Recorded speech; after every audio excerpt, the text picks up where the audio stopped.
Assalamualaikum warahmatullahi wabarakatuh, sahabat mata netizen. Oke sahabat semuanya, pada kesempatan kali ini kita akan membahas nih, bagi kalian para pengguna motor listrik ya, ini contohnya motor listrik Polytron Fox R ya. Nah, kita akan bahas kelebihannya dulu, karena kalau bagi kalian yang nantinya mau beli atau sudah terlanjur beli, itu kalian nanti biar lebih mantap. Oh, aku udah beli dan aku mantap karena kelebihannya banyak. Yang mau beli juga mantap, ternyata banyak kelebihan yang bisa diambil. Atau memutuskan enggak beli juga enggak masalah gitu ya. Jadi setiap produk pasti ada kelebihan, juga pasti ada kekurangan. Kita akan bahas secara fair karena ini enggak ada endorse mana-mana. Jadi kita kalau positif kita sampaikan positifnya, kalau memang itu negatif ya kita sampaikan apa adanya. Ini untuk kebaikan kita semua, kalian semua. Oke, kita akan lihat dari beberapa sisi. Yang pertama, mampu nggak ini melibas medan yang berair banjir. Yang kedua, untuk tanjakan mampu nggak? Kalau datar sih nggak masalah ya, karena itu sudah sesuatu yang biasa. Untuk tanjakan bagaimana? Kemudian untuk jarak jauh mampunya seberapa? Mampu nggak untuk perjalanan jarak jauh? Kemudian yang terakhir, biayanya bagaimana dibandingkan dengan kendaraan konvensional atau kendaraan bahan bakar minyak. Oke, kita simak mulai dari yang pertama. Ternyata kendaraan ini sangat mumpuni untuk melibas medan berair banjir. Bahkan lihat sampai rodanya nggak kelihatan ya teman-teman, rodanya dari setengah sampai nggak kelihatan. Ini kayak roda setengah nggak ada masalah ya, bahkan rodanya sampai terendam sama sekali, itu dia masih mampu melaju, tidak macet. Walaupun nanti secara normal kita akan menyayangi kendaraan kita, kalau ada jalan yang berair dan yang tidak ya kita lewatkan yang nggak berair ya. Kemudian kita juga akan sayangi kalau memang tidak mengharuskan. Nah, ini sampai kakinya terendam ya. Kalau memang tidak mengharuskan untuk menerabas genangan air ya lebih baik enggak. Tentu wah ini agak ekstrim, sampai nggak kelihatan rodanya ya. Wah ini fix berarti kendaraan ini oke untuk nerabas sampai sepantat ya, untuk nerabas banjir. Wah ini ekstrim, ini sudah ekstrim, bahkan sudah terendam sepenuhnya ya. Kita akan menyayangi kendaraan kita lebih awet kalau tidak direndam-rendam seperti ini. Tapi ini hanya untuk membuktikan bahwa ini mampu ya. Untuk masalah tanjakan ini sebenarnya kalau di manual booksnya ya, ini kecepatan maksimal 95 km per jam, jarak tempuhnya 130 km, kemampuan menanjak itu 14 derajat kemiringannya ya. Kemiringannya 14 derajat. Coba kita lihat seperti apa. Oke, mode D drive, ini tanjakan 36 derajat ya. Ini pengujian untuk 36 derajat, jadi sudah melebihi dari seharusnya.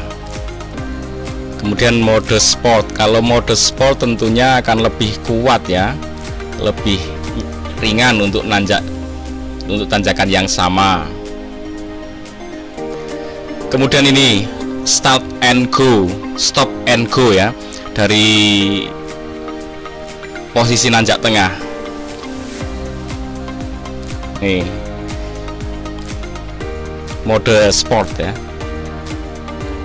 Oke, nggak kuat, bukan nggak kuat, tapi gini teman-teman, karena ini magnet, sistem magnet itu dia harus dapat torsi awal dulu. Nah ini begitu udah dapat torsi awal, maka dia untuk melanjutkannya kuat. Tapi kalau dia belum nggak dapat torsi awal, dia nggak kuat ya. Ini tips juga untuk kalian ya. Jadi kalau posisi stop seperti ini, jangan dipaksakan, apalagi boncengan, dipaksakan ditarik gas semaksimal mungkin pol, Pak, sementara dia nggak gerak. itu bisa membuat panas pada kumparan roda kalian yang di roda belakang itu panas, bisa kebakar. Maka dibantulah dengan sedikit dorongan dulu, didorong ke depan. Setelah dia mendapatkan putarannya, maka dia akan, magnet-magnet itu akan mulai mendorong pelan-pelan ya. Jadi pastikan jangan dipaksa dengan kondisi dia berhenti di gas maksimal. Itu seperti dikasih aliran listrik setinggi-tingginya sementara magnetnya diam. Nah, itu bisa menyebabkan kebakar ya.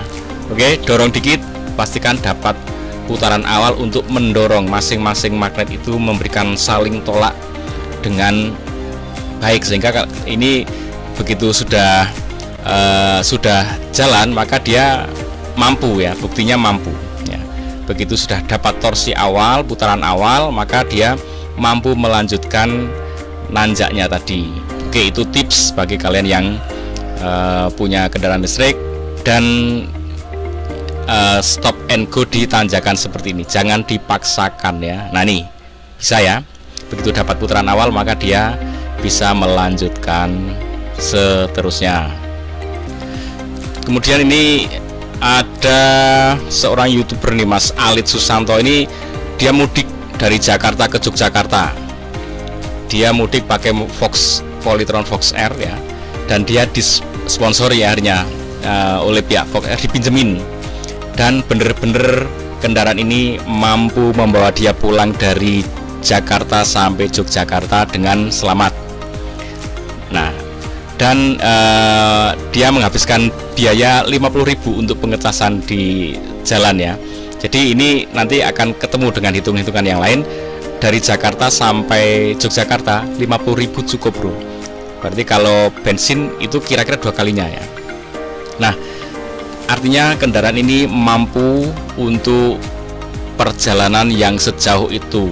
Kalau kalian lihat di map itu sekitar 560 atau 550 km jaraknya.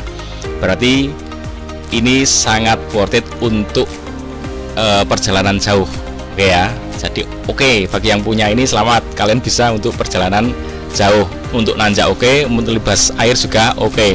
Selanjutnya kita lihat biayanya seperti apa secara keseluruhan dalam 1 bulan ya, pengalaman pengguna. Informasi dari motor bensin ke motor listrik.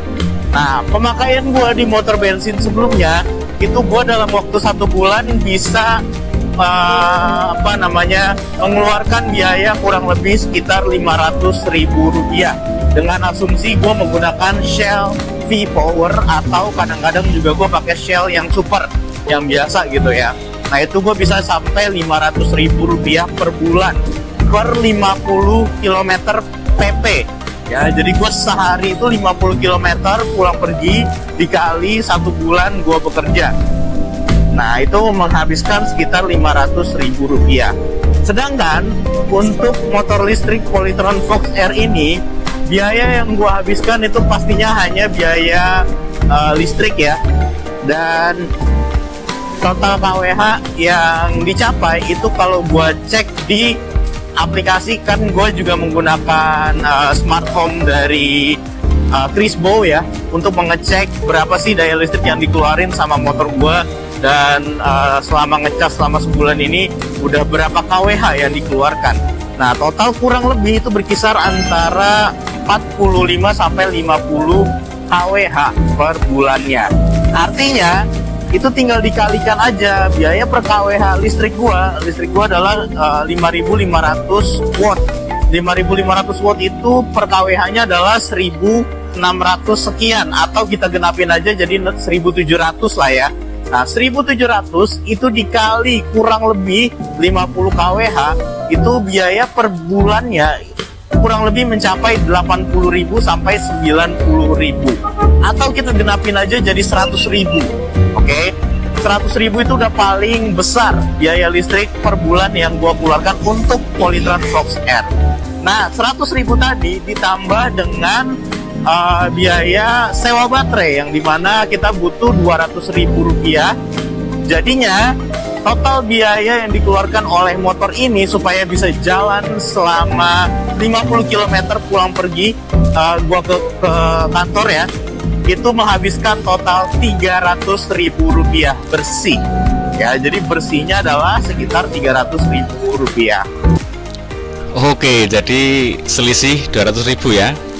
Kalau pakai bensin 500.000, kalau pakai motor listrik dia 300.000, berarti menghemat 200.000. Oke, 200.000 itu asumsinya ya untuk perawatan ya, untuk nabung juga, nabung aki ya, nabung sewa aki tadi. Oke, jadi itu secara umum perbedaannya dari biaya bisa selisih 200.000, tapi itu bisa dialokasikan ke persiapan lain, perawatan lain. Oke, bagaimana? Semakin mantap yang udah memiliki atau yang lain juga tertarik, silahkan dicoba. Ikuti terus Mata Netizen. Jangan lupa bahagia. Assalamualaikum warahmatullahi wabarakatuh.